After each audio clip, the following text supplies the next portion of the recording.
Yo, yo, yo, l'équipe, je suis avec le frérot. Louis A. Et là, on est un petit peu en vacances, hein, tu connais, là, c'est Noël. Mais on est en vacances, semi-vacances. Ouais. Parce qu'on continue de charbonner. Et là, on vous tient quand même au jus de l'actualité sur la chaîne. C'est important pour nous quand même. Et on a lancé en vrai, on n'est pas vraiment en vacances parce qu'on a lancé un concours Instagram. Là, on est en train de charbonner même au moment même où on parle. Ouais, j'avoue, regarde, là, il y a des téléphones, PC. Il y a tout. En gros, on a lancé un concours Instagram pour les rappeurs.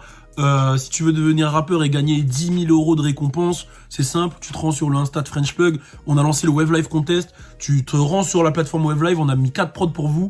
Tu kicks sur l'une des prods. Tu la postes sur Instagram avec le hashtag de ta zone. Si tu viens du Nord, tu mets hashtag Wave Live Nord. Si tu viens du Sud, Wave Live Sud. Si tu viens de francophone, Wave Live francophone, etc., etc., Wave Live Outre-mer. Et en gros, de toute façon, tout est expliqué sur le Insta de French Plug. Et tu joues. Et ce qui est vraiment intéressant, c'est que c'est pour la culture qu'on le fait, que le gars qui gagne, il repart avec une mise en avant. Une mise en avant. 10 000 € de récompense. C'est-à-dire un projet conçu, des réalisations de clips, une mise en avant sur French Plug à l'année. Ta carrière est ça décolle. Ça. Ardente. Directement. Bon, on va parler d'un sujet un peu moins joyeux. Par contre, on va parler de Famous Dex. Avant de rentrer dans le vif du sujet, voilà, j'ai envie de faire un délire cette semaine où je repartage un peu toutes les interviews qui sont sur les autres chaînes, parce que j'ai bossé à Génération, j'ai fait Rapfire, j'ai fait ceci, cela, j'ai plein d'interviews de rap US qui sont sur plein de chaînes, et j'ai envie de vous les mettre sur cette chaîne. Dites-moi si vous validez, je vous mets tous les throwbacks, tous les jours je vous en partage une, jusqu'à ce qu'il n'y en ait plus. Si vous validez, vous mettez un commentaire, oui on valide, sinon voilà. Bon, et je suis retombé sur un tweet on m'a mentionné il y a quelques minutes, de Famous Dex en fait, où justement Famous Dex dans le tweet il dit... je lui demande, enfin c'est une interview que j'ai fait avec lui, et dans l'interview je lui dis ouais, tu te verrais où dans 5 ans, et lui il dit ouais, je me verrais businessman, gérer des projets, etc., et là j'ai lancé un barbershop, et là on est là 5 ans après, et 5 ans après on sait où ça en est. Voilà, il est pas bien, on le voit physiquement, beaucoup de gens lui ont dit qu'il avait besoin d'aide, on voit sur son visage qu'il consomme, etc.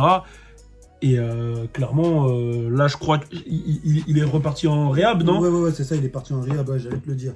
Ouais, carrément, il est parti. Attends, je vais te sortir. En désintox, avec... En désintox, ouais. Je crois que c'est Rich the Kid qui l'a aidé en plus. Ouais, c'est ce que j'ai vu, Rich the Kid qui l'a aidé. Faut savoir que lui, il était signé chez Rich the Kid, Rich Forever, qui eux-mêmes sont signés chez 3 Entertainment. C'est ça. Ah, c'est ça? Donc, du coup... c'est vrai qu'on parle souvent de la santé mentale en général, mais pas assez de celle des rappeurs. Ouais. Et puis on a pu voir avec au fur et à mesure de ce qui s'est passé dans l'année, le nombre de rappeurs décédés, que ça soit de la ligne ou par meurtre. Je pense qu'il y a un vrai problème de santé mentale chez les rappeurs. Non, et c'est un sujet que je pense qu'on peut aborder là rapidement. Mais déjà, qu'est-ce que tu as pensé de tout ce délire avec Famous Dex? Comment tu l'as vu? Toi, c'est un mec que tu saignais ou pas, c'est Famous Dex? J'écoutais d'autres... Bah, il y a des classiques, hein, on va pas se mentir, il y a des classiques. Drip from my wall. Ouais, tu sais déjà auquel Japan, voilà. Tu sais déjà auquel je pense. Et c'est vrai que c'est une certaine descente, tu vois, genre... comment il était avant, là, de le voir dans cet état, ça fait mal, en fait, tu vois. Ça fait mal de voir... Parce qu'il est jeune, en vrai. Il est jeune, tu vois, et de le voir en mode comme ça, c'est vrai que ça fait mal. Et c'est un peu de façon générale, dans tous les cas, tu vois, quand tu viens d'un certain milieu et que tu commences à avoir l'argent, et ben tu la dépenses n'importe comment. Il y a souvent les drogues qui rentrent dans l'équation, tu vois. Ouais. Et après, il y a l'argent et la notoriété aussi. L'argent, la notoriété, aussi il y a l'état mental de la personne, parce que voilà, Famous Dex, il est présenté un peu comme quelqu'un d'hyperactif, tu vois. Ouais, carrément. Genre, voilà, il bouge à gauche, à droite, il est dur à gérer, etc. Donc ouais, c'est clair que ça fait mal de le voir dans cet état-là, mais ça fait du bien de voir que des mecs comme Rich the Kid, ils sont là, il a quand même du monde derrière lui, donc ça fait quand même du bien. Mais c'est vrai qu'on en a perdu beaucoup. Je pense à Pip, tu vois. Ouais. Je pense à Pip qu'on a perdu comme ça. Je pense à Mac Miller, je pense à Fredo Santana, tu vois. Il y a carrément Reese, il avait partagé une publication, parce que j'ai regardé toutes les publications de Reese il n'y a pas longtemps, je sais pas pourquoi d'ailleurs. Et il disait comme quoi, Fredo Santana, il y a quelques semaines avant de mourir, il lui disait qu'il avait déjà fait une crise et qu'il se sentait mourir, tu vois.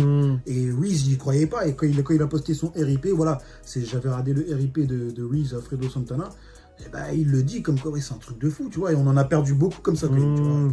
Là, dernièrement, il y a Fetty Wap qui a dit que, tu vois, on l'entendait plus, Fetty Wap, et qu'en gros, sa carrière, elle a été...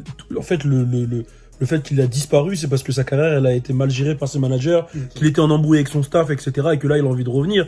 Mais en vrai, la santé mentale, pour un rappeur, ça peut partir de plein de choses. Bah oui. Ça veut dire que il peut y avoir des cas où le mec, il a un buzz et après, c'est la décadence. Je pense par exemple à Trinidad James. Je pense à tous les One Hit Wonder, I Love McConnell. Lui, c'est encore pire parce que il a annoncé qu'il était gay et là, j'ai l'impression que l'industrie, il est un peu barré, tu vois. Il y a le cas où justement, il y a les rageux autour qui veulent ta peau. Les gens de ton hood qui veulent ta peau.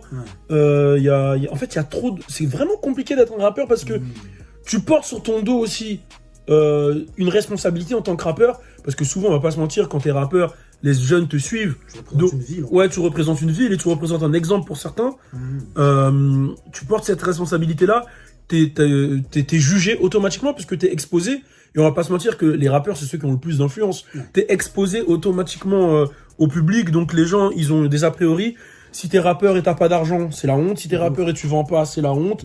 Si t'es rappeur et t'as pas de style, c'est la honte. Tu te fais afficher, etc.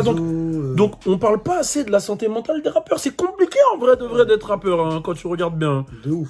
Et ouais, j'écoutais, il y a pas longtemps, l'album de 21 Savage, I Am I Was, tu vois, parce que ça faisait 3 ans qu'il est sorti. Et il le dit, il a des PTSD, comme s'il était à l'armée. Il le dit, tu vois ce que je veux dire? Genre, il a perdu des gens, il se fait juger sur les réseaux, il se fait clasher sur certaines choses. Et quand tu te fais juger sur les réseaux en tant que rappeur et que tu réponds, les gens ils disent ouais mais pourquoi tu réponds, nanana. Ouais, et tu vois. C'est compliqué, t'es constamment jugé, c'est-à-dire peu importe le move que tu fais, bah ton album, on te juge, il pue la merde, on te tire dessus, on te nanana. Et entre tes amis aussi qui disent que t'as changé, Exactement. que t'es plus là, parce qu'il le dit dans le son Live Friends avec Post Malone, ils disent ouais j'ai perdu plein de potes. Exactement. Il y a plein de choses qui rentrent en compte. Donc je pense qu'il y a plein de choses positives quand t'es un rappeur, hein, le succès, l'argent, etc., etc. Mais est-ce que le succès, l'argent, c'est ce qui fait le bonheur? Moi, je pense que c'est pas que ça qui fait le bonheur. Déjà, je pense qu'il faut avoir une certaine condition mentale et parce que je le vis à mon échelle, pour gérer l'exposition et entre guillemets le succès, tu vois. Faut avoir une certaine force mentale, parce que je sais que vous êtes une génération, pour les plus jeunes, qui veulent tous percer sur les réseaux, percer rapidement, etc. Mais derrière, il faut avoir un background, il faut pouvoir accepter la critique. Premièrement, ça c'est vraiment, vraiment, vraiment important. Il faut savoir accepter la critique. Il faut savoir pouvoir gérer les réseaux. C'est-à-dire, je parle pas que de la critique sur les réseaux, mais tu peux vite te faire influencer. Tu peux vite, par exemple, tu fais un premier truc qui fonctionne, le deuxième il fonctionne plus, ou il fonctionne moins, tu commences à psychoser. Ça se dit pas psychoser. Psychoter. Non mais tu le savais, mais vas-y, là t'étais dans ton truc. Ouais, tu commences à psychoter, tu vois. Donc tu commences à te poser des questions, te remettre en question. Vrai. Après tu regardes l'autre. L'autre il fait mieux. Ça, c'est un truc qu'il faut pas faire regarder l'autre. Cloud aussi. Ouais, après, t'es poussé à faire des choses, du coup, qui marchent plus. Et quand t'es poussé à faire des choses qui marchent plus, ben, tu vas aller vers les trucs faciles, genre le sexe, l'alcool, la drogue. Et tu te ressens mal dans ça, parce que c'est pas toi, au final. Ouais, tu vois, et en fait, c'est tout un monde qui peut te pousser à aller vers le négatif, en fait. Ouais, on pense à Lil Skies aussi, tu vois. Lil Skies, il disait, toi-même, tu avais fait une interview avec lui, tu vois. Il t'a dit que, voilà, c'est chaud, quoi, tu vois ce que je veux dire. Ouais, totalement. Ouais. Et puis, tu regardes, le cas Lil Pump, c'est ça, c'est Lil Pump. Il a vu au début, il a fait du son, ça a marché. Pour faire parler de lui, il a commencé à faire du buzz. Et là, ça se voit qu'il est enfermé dans ça. Ouais, qu'il n'arrive plus à sortir du buzz, en fait. Et franchement, avec les réseaux sociaux, ça s'est amplifié, même si ça a toujours existé. Mais être rappeur, c'est être... en fait, faut être fort pour être jugé, en fait. C'est ça. Mais regarde, direct les John Gabbana, les mecs comme ça, regarde. Il s'est tatoué partout, il a fait tout ça pourquoi, tu vois, aujourd'hui, même lui ici, ça se voit qu'il regrette, ils sont dans un truc, tu vois ce que je veux dire, c'est chaud. Mais tu prends le cas de même un rappeur qui est super exposé, genre, la différence entre, par exemple, un mec lambda qui devient riche et un rappeur, c'est que rappeur, c'est un job à plein temps, dans le sens où, à partir du moment où tu sors de la maison, ça y est, t'es plus... Moi, je suis les Naïcs, je sors de la maison, les gens, ils me connaissent pas sous le nom de Naïcs, ils me connaissent sous le nom de Balou. Bah, Baby, tu vois, quand il sort, il se fait filmer, il est avec sa fille, bah, il boxe le mec, il lui arrive des trucs exactement. Après, donc, ça va vite, ça va vite. Donc, c'est une gestion, tu vois, et c'est des trucs à prendre en compte. Je dis pas que les rappeurs, ils sont le plus à plaindre, faut les pleurer, etc.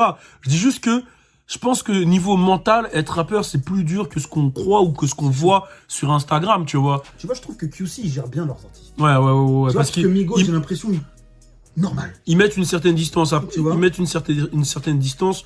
Je vois les Lil Baby et tout. Mais tu vois, par exemple, Lil Baby, il a dit un truc, désolé, j'en parle parce que t'as dit QC. Non, mais t'as raison. Quand il a fait le son de Bigger Picture. il l'a fait. Et là, tout de suite, quand il a fait le son, c'était par rapport aux violences policières, quand il y avait George Floyd. Ça a pris une dimension politique, c'est-à-dire que les politiques s'en sont saisis. Ouais. Les gens ont commencé à le juger, les gens ont commencé ceux qui étaient. Pourquoi tu fais pas un son sur ça? Ouais, pourquoi tu fais pas un son sur ça? Pourquoi tu fais pas ci? Et lui-même, il a dit, tu sais quoi? Moi, je fais plus de son comme ça. C'est-à-dire que, en fait, même quand il veut faire les choses bien. voilà, peu importe la position que tu vas prendre, il faut accepter le jugement des autres. Et c'est compliqué en fait parce que t'es jugé, peu importe. Ça veut dire que tu fais même une bonne action. Tu fais une bonne action, tu la mets pas sur internet. Les gens ils vont dire ouais lui il fait jamais de bonne action. Tu la mets sur internet, les gens ils vont dire mais pourquoi il fait des bonnes actions, il les met sur internet. Ouais, donc c'est un cercle vicieux où. Et en fait, je pense qu'il faut réussir à être détaché grave du truc. Ah, mais c'est chaud. Mais c'est compliqué d'être détaché grave du truc. Quand tu veux faire vivre ton business, t'es obligé de passer par les réseaux. Et du cas NBA Youngboy, on n'a pas parlé. Le cas NBA Youngboy, ah ouais, lui c'est... Lui, il est dans des histoires street, en même temps dans le truc de se faire juger. Ouais, c'est compliqué parce que lui, il est issu de la street et en même temps, il a les embrouilles de la rue et en même temps, c'est une superstar, donc... En fait, je te jure, il y a trop de trucs là, je pense à plein de cas. Je pense même au cas futur que quand Juice WRLD est mort, il y a des gens, ils m'ont dit ouais, c'est ta faute. Tu vois ce que je veux dire? Il y a des trucs qui sont durs quand même, tu vois. Je trouve qu'il y a des trucs qui sont durs quand t'es exposé et tout, et c'est chaud. C'est chaud de gérer tout ça. Et même au-delà de certaines choses, comme tu as dit, c'est juste le fait de se faire critiquer. C'est pas tout le monde qui peut se faire critiquer et puis qui peut assumer. Moi, tu vois, je m'en foutais quand les gens ils disaient ouais, tu vois, comme X, ouais, ceci, cela, ouais. Il y a même des gens qui t'aiment pas, ils te connaissent pas. Et ça, tu vois, c'est toutes ces choses-là qu'il faut savoir gérer, quoi. Tu vois. Ouais, il faut savoir gérer. Et après, quand tu as de l'argent, il faut savoir gérer l'argent. Aussi. C'est une nouvelle vie, en fait, quand tu deviens un nouveau riche. C'est une nouvelle gestion de l'argent, les impôts, les taxes, les gens qui viennent vers toi pour ton argent, après. Ouais. C'est-à-dire que tu as des nouveaux types d'amis, des gens qui viennent pour l'argent. Qui sont pas tous bons. Qui sont pas tous bons, des gens qui veulent profiter de toi. Des gens qui profitent de toi, du coup, et qui te couillent. Clairement. Donc après, tu sais plus comment réagir, tu deviens parano. C'est vraiment compliqué. Moi, j'ai vécu certaines choses, tu vois, genre, des gens qui m'ont couillé, des gens qui... si on prend le cas du magicien, il est venu vers moi, il a postulé pour travailler avec nous, et après, derrière, il nous a volé. Même si je pense pas qu'il était mal intentionné de base, mais c'est des choses qui peuvent te rendre parano. Bah oui. Des gens, tu leur fais confiance, tu vois, c'est... En fait, c'est vraiment plus compliqué que ce que les gens... Qu'un simple taf, travail, ouais. Tu vas à 8 heures, là, tu deviens le salarié, tu redeviens toi. Ouais. Non, là, tu quittes pas ton costume, en fait, quand tu es exposé à ouais, c'est ça. Et puis même, le fait de pas quitter son costume, quand tu es un rappeur, ça peut même créer des problèmes de psychologie. C'est que tu sais même plus qui t'es. C'est-à-dire qu'un coup, devant les caméras, t'es Lil Nas X, et après, chez toi, t'es quelqu'un d'autre. Ouais. Enfin, je sais pas pourquoi je donne l'exemple de Lil Nas X, mais t'as capté, tu vois ce qu'il veut dire. Bon, l'exemple, c'était un exemple au pif qu'il a fait. Non, mais puisqu'on connaît, c'est un exemple au pif. Donc, le soir, t'arrives, t'es quelqu'un d'autre, tu vois. Genre, dans ton clip, tu joues un rôle, après, tu sors. Mais les gens, eux, ils te connaissent du clip. Donc, quand ils te voient en vrai, ils disent, ah, mais en fait, c'est compliqué, en fait. Mais du coup, pourquoi des labels comme Young Money ou QC, ils arrivent à bien gérer ça? Young Money, je pense qu'il y a une école Young Money, c'est-à-dire que Lil Wayne, déjà, lui, si tu regardes bien, lui, il est coupé du monde, il est dans sa bulle. Il calcule rien de ce qui se dit. C'est-à-dire, il est pas sur Internet, rien, c'est des gens qui gèrent ça pour lui. Okay. Et je pense que Nicki Minaj, c'est un peu la même école. Okay. Je pense pas que c'est une meuf des réseaux, etc., tu vois. Drake, je pense que lui, il était dans le milieu tôt, vu qu'il faisait de la télé. Donc, il a appris vite avec Degrassi et tout, le jugement, le ceci. Et après, derrière, quand t'as des leaders comme... Birdman qui te couille déjà de base, il te forme en fait à toutes ces possibilités, tu vois. Parce que même Tyga, tu vois, il a subi beaucoup de clash, tu vois, par rapport à Black China, Kylie Jenner, par rapport à son album, il a fait 1000 ventes, mais j'ai pas l'impression que ça l'a touché en fait. Bah en fait, on peut même pas savoir, ça se trouve qu'en interne, ils extériorisent d'une certaine manière qu'on sait même pas. Moi, je sais que par exemple, le stress, à un moment, je l'ai extériorisé avec des plaques dans les cheveux. Tu vois. Ça, on peut pas savoir. On peut pas savoir en fait, tu vois. C'est vrai ça. Et je pense que la santé mentale, c'est le truc primordial. Et moi, c'est ce que je veux dire à tout le monde. L'argent, ça rend pas heureux. Ça permet d'être libre. La liberté, ça rend heureux. Mais l'argent, ça rend pas heureux directement. La liberté, ça peut aider à devenir heureux. Mais ce qui est le plus important, c'est d'être bien dans sa santé mentale. Ouais, mentalement stable. Mentalement stable et trouvez-vous mentalement. Je pense que c'est le plus important. Je pense qu'on élaborera plus sur ça, mais c'était une petite vidéo C'est un sujet de ouf, hein, et ouais, c'est un sujet de ouf et on envoie de l'amour à fond à Famous Dex. De ouf. Beaucoup d'amour à Famous Dex et si vous voulez qu'on partage vidéos, interviews, n'hésitez pas à nous dire et allez participer au concours Web Live les rappeurs. Allez participer parce qu'il y a une vraie mise en avant à gagner. Moi, par exemple, vous avez vu, hein, on s'est mis en avant avec le média, avec Balou, avec les sons. Et voilà, hein, tu peux faire des 4 millions de streams tranquille, tu vois. Non, je rigole. Non, mais voilà, allez participer parce que c'est intéressant. Et surtout, on le fait comme on a l'habitude de le dire. Mais il faut que vous compreniez, ça a une vraie définition quand on dit on fait le pour la culture. C'est que nous, on a grandi sur MTV, on a grandi sur des émissions où on voyait des rappeurs percer d'un BT. Ouais, on a grandi sur P. Diddy qui faisait son truc là, tu sais. Making Daben. Ouais, Making Daben. On a grandi sur tous ces trucs-là. On a envie de recréer ce truc-là pour montrer que French Plug peut avoir sa propre star, tu vois, et peut pousser des jeunes talents à entreprendre et à faire du gros son. Donc, exactement. Allez-y, venez venez faire cogner. Venez nous mifler. Ouais, venez nous mifler et surtout. C'était bizarre. Et surtout arriver avec votre sound. Là, on veut entendre des freestyles de fou. Il a tout dit. Et c'est le moment de finir cette vidéo. 15 minutes. J'adore. Turn up.